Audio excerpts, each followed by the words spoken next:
Ermənistan 2026-cı ilin yazında Avropa Siyasi Birliyinin zirvə toplantısına ev sahibliyi edəcək. Bu münasibətlə ötən gün Ankarada səfərdə olan Ermənistanın baş naziri Nikol Paşinyan Türkiyə prezidenti Rəcəb Tayyip Ərdoğanı gələn il keçiriləcək sammitə dəvət edib.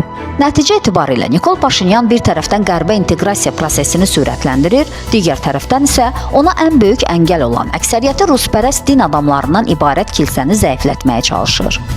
Bugün İrəvan üçün Avropaya sabit və təhlükəsiz çıxış nöqtəsi hazırda yalnız Türkiyədir. Bu çıxış isə açıq sərhədlərdən və normallaşmış münasibətlərdən keçir. Təsadüfi deyil ki, Ermənistan baş nazirinin Ankara səfərindən cəmi bir gün əvvəl Azərbaycan prezidenti İlham Əliyev də Türkiyədə rəsmi səfərdə idi.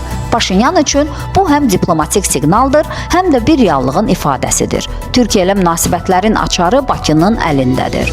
Bu vəziyyət Paşinyanı konkret oyun qaydalarını qəbul etməyə məcbur edir. Ya Ermənistan sülhə doğru irəliləyərək regional əməkdaşlıq formatlarına qoşulur, ya da təcrid vəziyyətində qapalı iqtisadi və siyasi məkanda qalmağa davam edir.